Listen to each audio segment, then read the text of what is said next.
Kapayapaan pong muli sa ating mga giliw na tagapakinig at taga-subaybay ng programang ito, ang Kabanal-Banalan.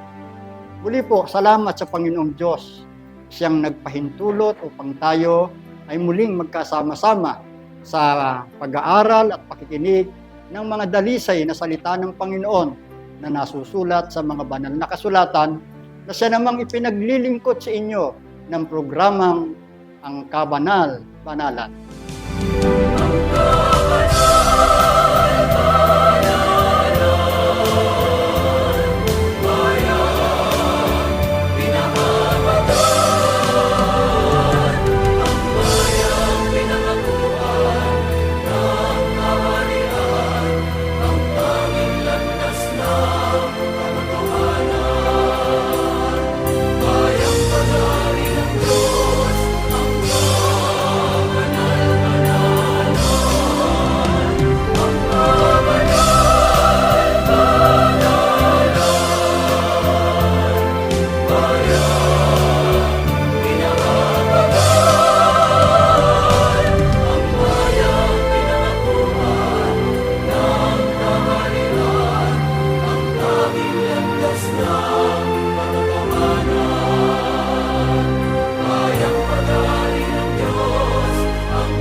Ako po ang inyong lingkod, kapatid na Miknea, na sa pagkakataong ito ay muli po ninyong makakasama sa ating talakayan sa pagkakataong ito. At siyempre po, kasama natin ang ating minamahal na kapatid na Neraya. Kapayapaan po, kapatid na Neraya. Kapayapaan din po sumainyo, kapatid na Miknea, at kapayapaan po sa aming mga minamahal na taga-subaybay at tagapakinig ng programang ito na ang Kabanal-Banalan. Mga giliw naming tagapakinig, sa patuloy po nating paghanap ng katotohanan tungkol sa kaligtasan na sa mga nagdaang pag-aaral natin ay tinalakay natin. Tinalakay natin ang isang ganap at tagapagligtas. At gayon din tinalakay natin ang paksangang kaligtasan. Kasi po yan ay isang mahalagang issue na dapat po na maintindihan ng maraming tao, lalo na po yung mga interesado sa kaligtasan. Minamahal naming mga tagapakinig, sapagkat sa panahon ngayon, marami po ang nagsasabing sila'y ligtas. Ngunit kakaunti po ang nakakaunawa kung ano ang paraan ng pagliligtas ng Diyos. Kaya sa atin pong pag-aaral ngayon, atin pong tatalakayin ang isang napakahalagang paksa na pinamagatang ang pagliligtas ng Panginoong Diyos. Itong paksa po ay magbibigay liwanag sa ating lahat kung paano po makakaabot ang tao sa tunay na kaligtasang ipinangako ng Panginoong Diyos sa mga taong tapat na umiibig at kumikilala sa Kanya. Kaya po, kapatid na Neraya, atin na pong pasimulan ang pag-aaral. At sa ating pong pagpapasimula, tayo po ay magbabangon ng tanong bilang panimulang pagtatanong sa ating pag-aaral. Ano po ang unang dapat makita sa mga taong nagnanais na maranasan ang pagliligtas ng Panginoong Diyos? Ang sagot po ng Biblia ay mababasa po natin sa Aklat ng Mga Panaghoy, sinulat ng propetang Jeremias, Kapitulo 3, versikulo 25 hanggang 26. Pakibasa po, kapatid na Miknea. Ang Panginoon ay mabuti sa kanila na nangaghihintay sa Kanya, sa kaluluwa na humahanap sa Kanya. Mabuti nga na ang tao ay umasa at maghintay na tahimik sa pagliligtas ng Panginoon. Maliwanag po ang ating narinig batay po sa mga talatang ito na binasa ng ating kapatid na Miknea. Maunawa natin, bukod sa likas na kalagayan ng ating Panginoong Diyos, ang pagiging tagapagligtas. At siya po ang unang nagnanais na ang mga tao, kumbaga maaari, lahat ay mga ligtas at makaalam ng katotohanan. Pero ang tao naman na umaasa at nagnanais na mapasa kanya yung pagliligtas ng Diyos, merong sinasabi sa Biblia sa pamamagitan ng lingkod ng Diyos na si Jeremias kung ano ang mabuti para sa tao na may kinalaman sa kaligtasan. Gaya ng ating narinig, mabuti nga niya sa tao ay umasa at maghintay ng tahimik sa pagliligtas ng Diyos. Palibhasa po ang tao ay walang sapat na kakayanan sa ganang kanyang sarili para iligtas ang kanyang kaluluwa sa pagkakasala, iligtas ang kanyang sarili sa pag-alipin ng kasalanan, lalo na walang kakayanan ng tao na iligtas ang kanyang sarili sa spiritual na kamatayan, na siyang tinatawag na pangalawang kamatayan, no? Impyerno ng apoy. Ang tanging makagagawa nito ay ang Diyos na tagapagligtas. Ang kailangan lang ng tao ay umasa at maghintay ng tahimik sa pagliligtas ng Diyos. Opo, una, kailangan ang tao ay matutong umasa hindi sa sarili niyang kakayanan, kundi umasa sa Diyos na makapagliligtas sa Kanya. Pangalawa, maghintay ng tahimik sa pagliligtas na gagawin ng Panginoon. Yun po ang dalawang mahalagang bagay na sinasabi sa talatang ito. Kaya kung sa tingin natin ay parang kaya nating iligtas ang ating sarili, o kaya naman ay umaasa tayo sa pagliligtas na magagawa ng sinumang tao, nagkakamali po tayo. Kung meron tayong dapat asahan na may kinalaman sa kaligtasan, ay walang iba kundi ang ating pag-asa ay sa Panginoong Diyos lamang.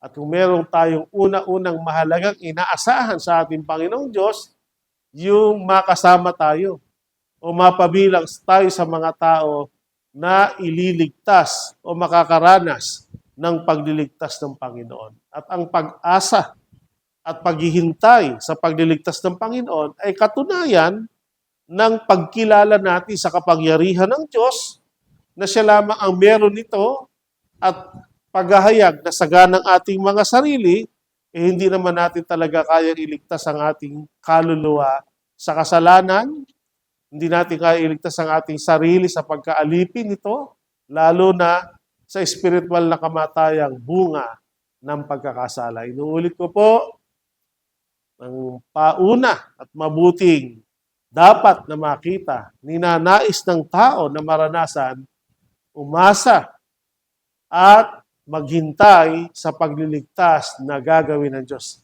Tiyak po at hindi tayo mabibigo sa paraang inihanda ng Diyos para sa kaligtasan ng ating mga kaluluwa. So yan po, malinaw po sa atin, mga giliw na tagapakinig, na ang unang dapat na matutunan ng tao, kung siya ay talagang nagnanais na maligtas, yung tayo po ay matutong umasa sa Panginoon. Kasi yun nga po, gaya ng narinig natin, yun po ay katunayan na talagang hindi natin inilalagay sa sarili nating kakayahan ang pagliligtas, kundi sa Panginoong Kristo Jesus. Ito po ang dapat na makita sa atin bilang nagnanais na maranasan ang pagliligtas ng Panginoon. Kaya ang tanong kong muli, kapatid na ni Raya, kanino ipinangako ng Diyos ang kanyang pagliligtas? Napakahalaga po at napakaganda ng katanungang inyong ibinangon. Kasi po, baka mamaya umaasa ka na ililigtas ka ng Panginoon, hindi naman kasama ka sa Opo. pinangakuan ng kanyang pagliligtas. Sa ibang salita po, paano ba tayo makakatiyak na kabilang tayo sa makakaklaim ng pagliligtas na gagawin ng Panginoon? Meron po siyang kahingian. Opo. Bagamat gusto ng Diyos lahat ng tao maligtas, pero meron siyang, bukod sa pag-asa at paghihintay sa pagliligtas ng Diyos, meron gusto siyang makita. Ito po ang ayon sa salita ng Diyos. Nasulat po ito sa Aklat ng Mga Awit, 91:14 hanggang sa isasalin po ng Biblia na Revised Tagalog Popular Version. Pakibasa niyo po, kapatid na Mignea. O ang sabi ng Diyos, ililigtas ko ang mga tapat sa akin at iingatan ko ang sinumang taong ako'y kikilalanin.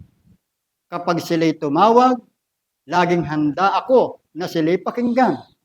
Aking sasamahan at kung may problema ay sasaklolohan. Aking ililigtas at ang bawat isa ay pararangalan. Sila'y bibigyan ko't gagantimpalaan ng mahabang buhay at nakakatiyak tatamuhin nila ang kaligtasan. Napakalinaw po ang mga salitang ito na sinabi ng Diyos na nasulat sa mga talatang ito na binasa po ng ating kapatid na Miknea. Sino po yung nakatitiyak na tatamuhin nila yung kaligtasan? Ito po yung kalipunan ng mga tao na pinangakuan ng Diyos na kanyang ililigtas. At sino po yung mga taong ililigtas ng Panginoon? Sabi ng Panginoon, ililigtas ko ang mga taong tapat sa akin. Yun ang unang kahingian. Yung mga taong tapat na umiibig sa Panginoon. Yan ang una-unang kaniyang pinangakuang ililigtas. Pangalawa, iingatan ko ang sino man na niyang taong ako'y kikilalanin. So dalawang mahalagang bagay ang dito ay ipinapaunawa sa atin na kailangang pagsikapan nating taglayin. Hindi lamang na matuto tayo na umasa sa pagliligtas na gagawin ng Diyos para hindi tayo mabigo sa ating pag-asa, nakasama tayo sa bibiyayaan ng kaligtasan ng kaluluwa, nawa ay makita sa atin ang katapatan ng pag-ibig sa Panginoon. Palibasa, ang Diyos po ay yung ding tapat niyang pag-ibig sa atin ang nag-uudyok para tayo iligtas. Wala namang pwede tayong ipagmalaking katangian para masabi natin, ako, tiyak ililigtas ako ng Panginoon. Bakit mo nasabi? Kasi mayaman ako. Pwede ba natin sabihin yun? O kaya kasi mabait ako. Kasi matulungin ako. Hindi po natin masasabi na dahil sa ating magagandang katangian, pwede tayong maligtas. Kundi, ano ba sinasabi ng Diyos? Yun ang dapat nating tanggapin. Ang sabi ng Diyos, ang tiyak na tatamuhin yung kaligtasan, yun yung mga taong tapat na umiibig sa akin. Kaya kung tapat tayo inibig ng Diyos, matuto rin tayong umibig ng tapat sa Panginoon. Tandaan niyo po yan. At yung tapat na pag-ibig sa Diyos, hindi lang po sinasabi yan. Mamaya po, sa mga kasunod na pagpapaliwanag, malalaman natin kung sino yung mga tao tapat na umiibig sa Panginoon. Yan ang unang kahingian na pinangakuan niya na kanyang ililigtas. Pangalawa, yung mga taong ililigtas niya, yung mga taong kumikilala sa kanya. Yan. Kailangan ang tao matutong kumilala sa tunay na kahulugan ng salitang pagkilala sa Diyos. Sapagkat yun ang sinabi ng Panginoon, yung kanyang pagliligtas, yung kanyang pag-iingat sa mga tao yon na kumikilala sa Kanya. Kaya kahit gusto ng tao maligtas, pero ayaw naman niyang kilalanin ng Diyos, paano siya maliligtas? Kahit siya iniibig ng Diyos ng tapat, ayaw naman niyang umibig ng tapat sa Panginoon, paano siya maliligtas? Sinabi na po ng Panginoon, ang mga taong pinangakuan niya na kanyang tiyak na ililigtas, inuulit ko po, ito ang mga tao na sana ay mapabilang tayo sa ganitong uri ng mga tao na tapat na umiibig sa Panginoon at tunay na kumikilala sa Kanya. At kung mapabilang po tayo doon, makakaasa tayo na hindi lang po tayo umaasa, kundi hindi tayo mabibigo sa ating pag-asa sapagkat sinalita na ng bibig ng Panginoon para sa mga tapat at sa mga taong tunay na kumikilala ang kanyang pagliligtas. So napakaliwanag po na ang pangako ng pagliligtas ng Panginoong Diyos ay nakalaan lamang sa mga tapat na umiibig sa Kanya at sa mga kumikilala sa Kanya, ngunit hindi po sapat, mga minamahal naming mga tagapakinig, na malaman lang natin kung sino ang pinagkalooban ng pangakong ito. Mahalaga po at kailangan din nating maunawaan kung papaano tayo mapapabilang sa mga taong tapat na umiibig sa Kanya at kumikilala sa Kanya. Kaya sa ngalan po ng kaligtasan, papaano mapapabilang sa mga taong tapat na umiibig at kumikilala sa Kanya upang tayo po ay maligtas? Ang sagot po ay ayon po mismo sa ipinahayag ng ating Panginoong Kristo Jesus nung siya magkatawang tao. Mababasa po natin ito sa Aklat ng Juan. Ang kapitulo po ay 14 at ang bersikulo po ay 8 hanggang 9, kasama rin po ang talatang 14. Sinabi sa kanya ni Felipe, Panginoon, ipakita mo sa amin ang Ama at sukat na ito sa amin. Sinabi sa kanya ni Jesus, malaon ng panahong ako'y inyong kasama at hindi mo ako nakikilala, Felipe. Ang nakakita sa akin ay nakakita sa Ama. Paanong sinasabi mo, ipakita mo sa amin ang Ama? Kung ako'y inyong iniibig, ay tutuparin ninyo ang aking mga utos. Napakaliwanag po nito na ang kahayagan na talagang tayo ay tunay na kumikilala sa Diyos, sa Panginoong Kristo Jesus, ay hindi sapat na kilala lang natin kung ano ang pangalan niya. Kasi mayroong mga tao nasasabi, kapatid na Miknea, kabilang naan niya ako dyan kasi mahal ko naman ng Panginoon eh. Niibig ko naman ang Panginoon. O kaya, kilala ko naman siya eh. Tinatanggap ko naman ang personal na tagapagligtas ko, si Kristo. Kaya, kabilang na ako dyan sa pinangakuan. Hindi po sapat na kung mo sabihin ng tao na siya kumikilala, yun na nga ang kahulugan doon. O, sabihin ng tao, mahal niya ang Panginoon, yun na nga ang kahulugan ng umiibig sa Kanya. Sapagkat ayon sa Panginoon, yung pagkakilalang dapat iukol sa Kanya, gaya ng sagot niya sa pagtatanong ni Felipe, Panginoon, anya, ipakilala mo sa amin ang Ama at sukat na ito sa amin. Sabi ng Panginoon, Felipe, matagal na panahon ako inyong kasama. Hindi mo pa ako nakikilala. Ang nakakita sa akin, nakakita sa Ama. Paano sinasabi mong ipakilala ko sa iyo ang Ama? Opo. Anong ibig sabihin ng Panginoon? Kung kikilalanin natin ang Diyos, kikilalanin natin ang Panginoong Kristo, dapat tama yung pagkakilala natin sa Kanya para mapabilang tayo sa Kanyang ililigtas. At ay sa Panginoon, ang kailangan nating pagkakilala sa Kanya, yung itinuro niya kay Felipe kung paano siya kinikilala. Opo. At bangamat nagkatawan-tao ang Panginoon na napagkamalian ng iba na siya'y anak lamang at hindi ama, itinutuwid niya ang pagkakilalang dapat ay taglay ng tao. Ang Panginoong Kristo Jesus po, kahit siya'y nagkatawang tao, wag natin siyang kilalaning siya'y tao lamang, o wag natin siyang kilalaning anak lamang, Opo. kilalanin natin siyang ama. Kaya merong talata sa Biblia, sa Juan 10:30, ako at ang ama ay isa. Yun ang gusto niyang pagkilala na iukol natin sa Kanya para mapabilang tayo sa mga taong Kanyang pinangakuang ililigtas. Kasi po, pagka kinikilala natin siyang Ama, alam niyo po ba, kikilalanin niya tayong Kanyang anak? At alam niyo po ba, kung sino ang unang iniingatan at gustong iligtas ng Ama? Siyempre, yung Kanyang mga anak. Kaya yun po ang nararapat nating maging pagkakilala sa Diyos.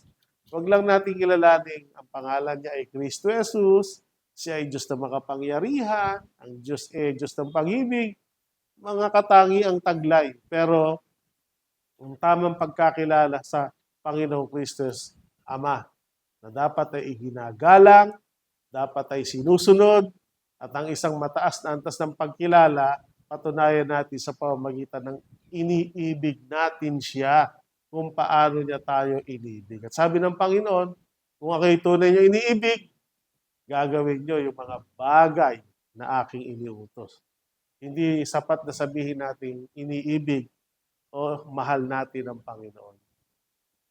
Ang salita ay okay din, pero hindi sapat yun para patunayan ang pagkakilala at pag-ibig sa ating Amang Diyos. Dapat maglaan tayo ng panahon para malaman yung kanyang mga iniuutos at hindi lang natin dapat alam yung utos, sabi nga, very much willing tayong tuparin kung ano yung kanyang mga inuutos.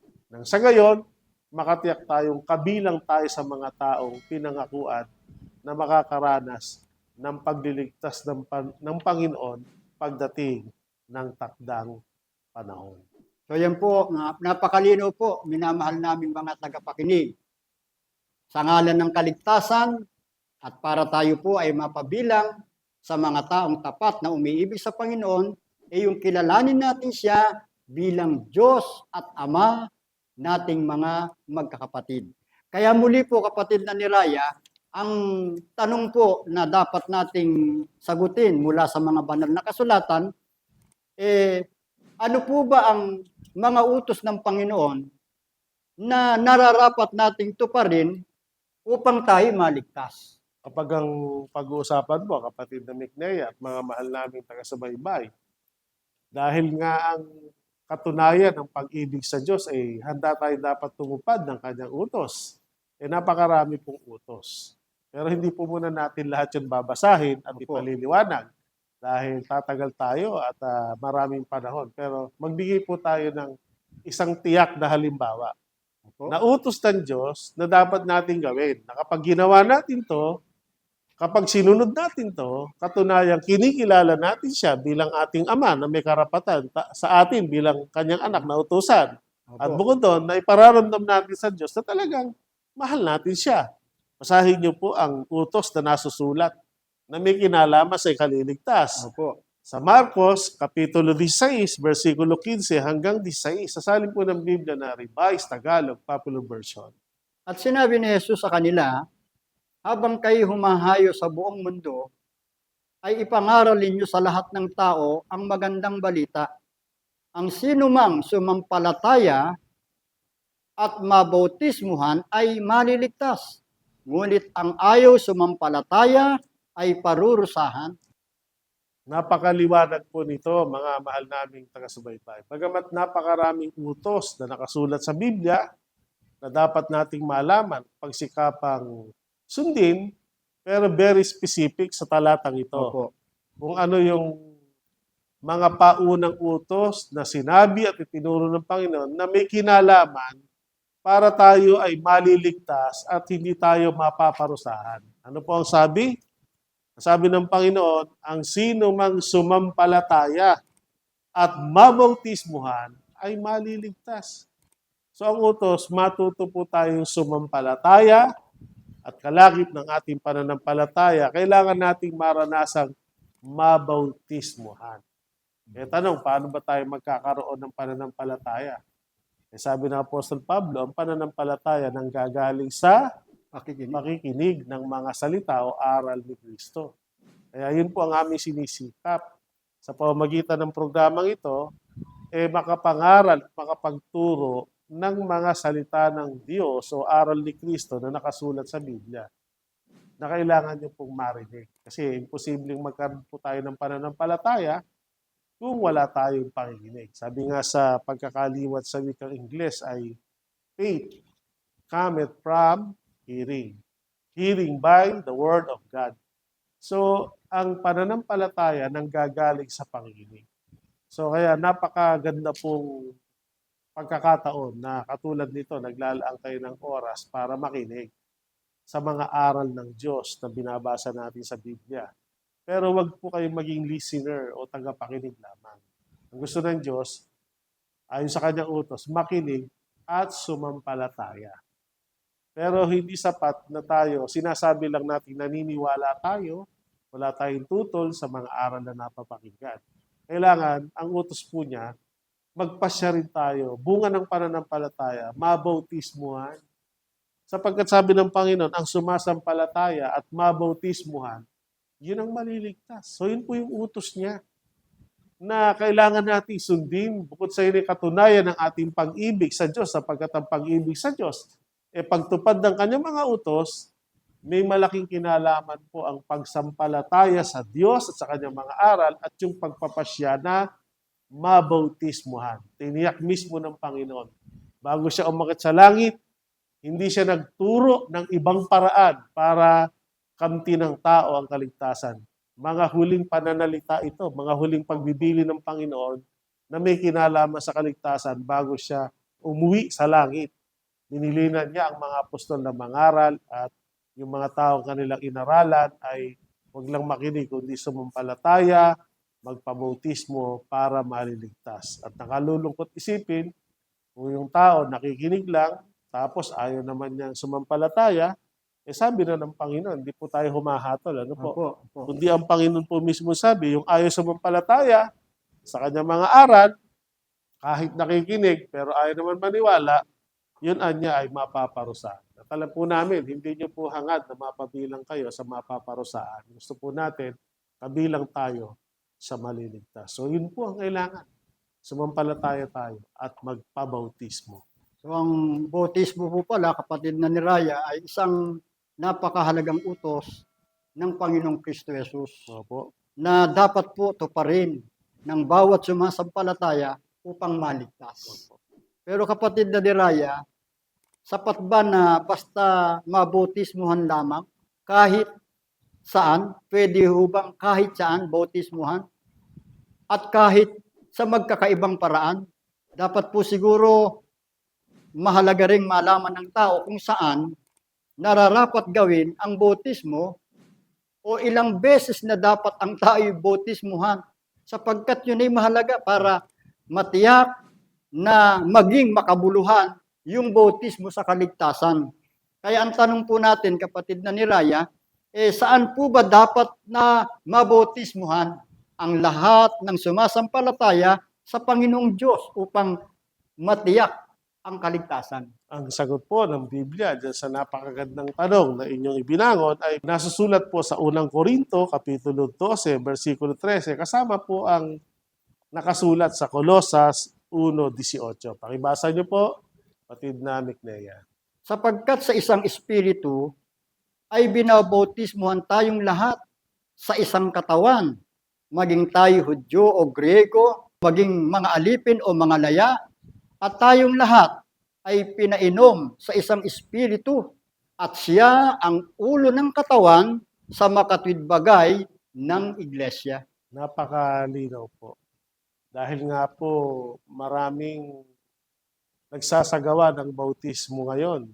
Ayon sa bautismong alam nila. Pero dapat po kung magpapabautismo tayo sa ngalan ng pananampalataya, sa hangaring makatiyak sa kaligtasan, dapat yung bautismo na itinuturo ng Biblia. At ayon po kay Apostol Pablo, binabautismuhan tayong lahat sa isang katawan. Kung tayo ay magpapabautismo, tiyakin natin na sa isang katawan lang tayo. Isang bautismo lang, hindi maraming bautismo. At yung bautismo na yun, dapat gawin sa isang katawan. At ang tinutukoy na isang bautismo sa isang katawan, hindi po sa pisikal na katawan, nino man. Sa katawang espiritual ng Panginoon. At nang liwanagin ni Apostol Pablo, kung saan dapat ganapin yung isang bautismo, doon nga po sa isang katawan, kung alin yung isang katawan, at siya niya ang ulo ng katawan, sa makatibagay ng iglesia. Kaya meron pong iglesia na nakasulat sa Biblia na ipinapakilalang spiritual na katawan ng Panginoon. Doon na bautismuhan lahat ng mga unang mananampalataya, Hudyo man sila o Grego, para maklaim nila yung kaligtasan ng kaluluwa. Sa susunod po nating pagtalakay, sa dinami-dami ng mga nagpapakilalang, sila din naman ay iglesia. Alin ba ang tunay na iglesia? Na siyang tunay na katawan ng Panginoon, na doon tayo dapat natin maranasan ng isang bautismo para na sa gayon matupad natin yung utos na sumampalataya at mabautismuhan para makaranas tayo ng pagliligtas ng Panginoon. Abangan niyo po ang talakayang yan. So sa makatwid po, dapat nating abangan, Opo. mga giliw naming tagapakinig, ang lalong mahalagang pagtuturo na may kinalaman naman tungkol sa iglesia. Kasi isang mahalagang paksa po yan para malaman natin ang buong katotohanan sa pagliligtas ng Panginoong Kristo Jesus. So sa kabuuan po, mga giliw naming mga tagapakinig, naway naging maliwanag ang ating tinalakay na ang pagliligtas ng Panginoong Kristo Jesus ay hindi po sa pamamagitan ng sariling gawa ng tao, kundi ng kalooban ng Panginoong Diyos at sa paraang itinuturo ng Panginoong Kristo Jesus. Ang kaligtasan ay sa mga taong nagtitiwala, umaasa, umiibig, at kumikilala sa Kanya bilang nag-iisang Diyos at tagapagligtas. At ang mga ito yung sumasampalataya, tumutupad sa Kanyang mga utos at nabautismuhan sa isang katawan, sa tunay na iglesia na siya mismo ang nagtayo at nagmamay-ari. Sana po, mga giliw na tagapakinig, nagdulot iso sa inyo ng kaunawaan upang mabuksan pang lalo ang inyong interes na sumubaybay sa programang ito, ang Kabanal-Banalan. Pagpalain po tayong lahat ng Panginoon mula po ngayon at magpakailanman. Amen. Amen. Maraming salamat po sa inyong pagtangkilik sa palatuntunang ito ng Kabanal-Banalang Iglesia ng Diyos kay Kristo Jesus. Kung nais po ninyong mapanood ang iba pa naming programa at upang lubos po ninyong makilala ang Kabanal-Banalang Iglesia ng Diyos kay Kristo Jesus, mag-subscribe sa ating YouTube channel na The Most Holy Church, bisitahin ang aming Facebook page na MHC Media. At bisitahin ang ating official website na www.mostholychurch.com. Maraming salamat po.